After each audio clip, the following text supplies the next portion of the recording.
আবু হুরায়রা রাদিয়াল্লাহু তাআলা আনহুর বর্ণনা, নবীজি বলেন, ইযা কানা আউয়ালু লাইলাতিন মিন রমাদান, রমজানের প্রথম রাত যখন শুরু হয়, সুফিদাতিশ শায়াতিন, শয়তানগুলাকে শিকলের মধ্যে আবদ্ধ করা হয়, ওয়া মারাদাতুল জিন্নি, অবাধ্য জিনগুলাকেও শিকলের মধ্যে আবদ্ধ করা হয়। রমজান মাসে এরপরও রিমোট হাতে কেন ওঠে? ইউটিউবের গুনাহ, ফেসবুকের গুনাহ রমজানের আগেও করতো, রমজানে কেন করে? রমজানে না শয়তান শিকলে বন্দি। কোথায় বন্দি? শিকলে বন্দি না শয়তান, তো গুনাহ করে কেন? শয়তান না শিকলে বন্দি? খুব মন দিয়া শোনেন, ফজরের নামাজ যারা নিয়মিত পড়ে আমাদের মুসল্লিদের মধ্যে, মাশাআল্লাহ, ফজর যারা নিয়মিত পড়ে, অনেক সময় ওনাদের কানে যদি ফজরের আজান নাও পৌঁছে, ঘড়ির অ্যালার্ম যদি নাও যায়, ওই টাইমে আল্লাহ পাক তারে জাগ্রত করে দেয়। অভ্যাস, নিয়মিত অভ্যাস, ওই টাইমে উঠেই যায়। উনি তো রাতভর আপনার গুনাহের মাধ্যমে নিজের সময় নষ্ট করে না, আগে আগে ঘুমিয়ে যায়, আবার ফজরের সময় আগে আগে উঠে যায়, অথবা তাহাজ্জুদ পরে অনেকে উঠে। তো এই যে দেখেন, ওই লোকটা অভ্যাসগতভাবে জাগ্রত হয়ে যায়। কি এরকম মুসল্লি আছে কিনা? কানে আজানও যায় নাই, ঘড়ির অ্যালার্মও যায় নাই, বিবিও উঠতে পারে নাই, কেউ ওঠে নাই, কিন্তু ওই টাইমে উনি আগে জাগ্রত হয়ে গেছে। অভ্যাস। বোঝা গেল অভ্যাসের একটা আসর, একটা ক্রিয়া মানুষের জীবনে প্রভাব বিস্তার করে। কি 11 মাস রাত 8টায় আপনি রিমোটটা হাতে নিতেন,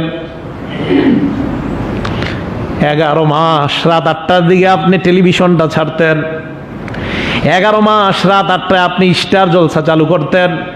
রমজান মাস যখন শুরু হয়ে যায়, রাতের 8টায় শয়তান আপনার হাতে রিমোট উঠায় না, আপনার অভ্যাস আপনার হাতে রিমোট উঠায় দেয়। রমজানে শয়তান শিকলেই থাকে, আগের 11 মাসের অভ্যাস রমজানে আপনাকে গুনাহ করায়। তাহলে রমজানে শয়তান শিকলে থাকার পরও কেন গুনাহ করি? বাংলাটা মনে রাখবেন, বলবেন অভ্যাসগত গুনাহ। বলেন কেন গুনাহ করি? এই তো মাশাআল্লাহ। তো অভ্যাসগত গুনাহ আমরা রমজানে করি। এই হাদিস দ্বারা বোঝা যায়, রমজানের আগের 11 মাস প্রত্যেকটা মুসলমানের প্রস্তুতি নেওয়া শুধু রমজানকে স্বাগত জানানোর জন্য। নবীজি কোমর বাঁধতেন, আম্মা জানরা বলেন যে নবীজি কোমর বাঁধতেন রমজান আসলে, মানে এরকম একটা অবস্থা। আসলে কি কোমর বাঁধতেন নাকি? বুঝাইতেন যে কোমর বাঁধতেন, মানে খুব একটা গুরুত্বপূর্ণ কিছু একটা আসতেছে। তাহলে প্রিয় মুসল্লি ভাইয়ারা, আর কয়েকদিন আছে, 3-4 দিন। তো এখন থেকে, আজকে থেকেই যে আমাদের 11 মাস যে গুনাহের অভ্যাসগুলো ছিল, আজকে থেকে ছেড়ে দেন, না হয় এই অভ্যাস আপনাকে রমজানে গুনাহ করাবে। আল্লাহ আমাদেরকে হেফাজত করেন। তাহলে শয়তান রমজানের শিকলে বন্দি থাকার পরেও গুনাহ কেন করি, এই বিষয়টা আমাদের বুঝে আসছে তো সবার। নবীজি বলেন, প্রথম রাতে আর কি করা হয়? ওয়াগুল্লিকাত আবওয়াবুন নার, জাহান্নামের সবগুলা দরজা বন্ধ করে দেওয়া হয়। ফালাম ইউগলাক মিনহা বাবুন ফালাম ইফতাহ মিনহা বাবুন, একটা দরজাও খোলা হয় না। ওয়া ফুতিহাত আবওয়াবুল জান্নাত, জান্নাতের সবগুলা দরজা খুলে দেওয়া হয়। ফালাম ইউগলাক মিনহা বাবুন, একটা দরজাও বন্ধ করা হয় না। নবীজি বলেন, ওয়ানাদা মুনাদিন, একজন আহ্বানকারী রমজানের প্রথম রাত থেকে আহ্বান করে, আমাকে আপনাকে সবাইকে আহ্বান করে। লিখে রাখবেন, এই রমজানের প্রথম রাত থেকে মনে করবেন আগে কত ভুল ভ্রান্তির মাধ্যমে কাটাইলাম। প্রথম রাত শুরু হওয়ার পরে আপনি চিন্তা করবেন, আমাকে কিন্তু ডাকতেছে একজন আহ্বানকারী। ডাক দিয়ে বলে, ইয়া বাগিয়াল খাইরি আকবিল, হে কল্যাণের অনুসন্ধানকারী, কল্যাণের অন্বেষণকারী, তুমি আরো সামনের দিকে বেড়ে যাও, আরো কল্যাণের কাজ করো, আগে বেড়ে যাও, আগে বাড়ো।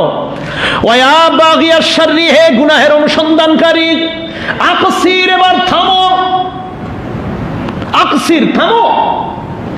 কল্যাণের অনুসন্ধানকারীকে বলে সামনে বেড়ে যাও, গুনাহের অনুসন্ধানকারীকে বলে আরে থামো, আর কত। তাহলে কল্যাণের অনুসন্ধান আজকে দেখি করেন। কল্যাণের অনুসন্ধানকারীকে ডাক দিয়ে বলে তুমি আরো আগে বেড়ে যাও, গুনাহের অনুসন্ধানকারীকে বলে থামো, আর কত গুনাহ করবা, আকসির, পিছনে আসো, আর কত সামনে গুনাহের দিকে যাইবা। মনে থাকবে না দুইটা শব্দ? কল্যাণের অনুসন্ধানকারী, গুনাহের অনুসন্ধানকারী, এই দুই অনুসন্ধানকারীকেই ডাক দেয়। এরপর নবীজি বলেন, শোনো আমার উম্মত, ওয়ালিল্লাহি উতাকাউ মিনান নার, রমজানের রাতের বেলা আল্লাহ পাক রব্বুল আলামিন অসংখ্য অগণিতকে জাহান্নাম থেকে মুক্ত করে তাদের নামগুলা জান্নাতীদের খাতায় লিপিবদ্ধ করে দেয়। নবীজি বলেন, শোনো, ওয়াজালিকা ইনদা কুল্লি লাইলা, এই কাজটা আল্লাহ প্রতি রাত করে, রমজানের প্রতি রাতে। এই রমজান থেকে আমল করবেন, চাঁদ দেখার পর প্রথম রাতে ইমাম খতিব তাদের সাথে তো দোয়া করবেন। আমি আপনাদেরকে বলি, আমি সহ প্রত্যেকে আমরা একা একা প্রতি রাতে দোয়া করবেন তো ইনশাল্লাহ? এর দোয়ায় কি বলবেন আমি শিখিয়ে দিই। আপনারা দোয়ায় বলবেন, আল্লাহ, আপনার নবী বলেছেন প্রতি রাতে নাকি আপনি অসংখ্য অগণিত জাহান্নামীকে মুক্তি দিয়া জান্নাতবাসী বানায় দেন। আমার বাবা কবরে আছে আল্লাহ, আমার মা কবরে আছে আল্লাহ, আমার আত্মীয় স্বজন কবরে আছে আল্লাহ, আমি তো জানি না তারা জান্নাতি নাকি জাহান্নামী।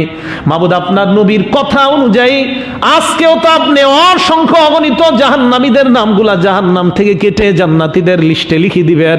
মাবুদ, আমার আত্মীয় স্বজনের কেউ থেকে থাকলে আজ রাতে আপনি যাদেরকে জান্নাতি বানাইবেন তাদের সাথে আমার আত্মীয়দেরকেও জান্নাতি বানায়া দেন। প্রতি রাতে আল্লাহর কাছে এইভাবে আপনি বলবেন, প্রতি রাতে বলবেন। হইতেও তো পারে আপনার এই দোয়ার কারণে আপনার আত্মীয় জান্নাতি হয়ে যাবে।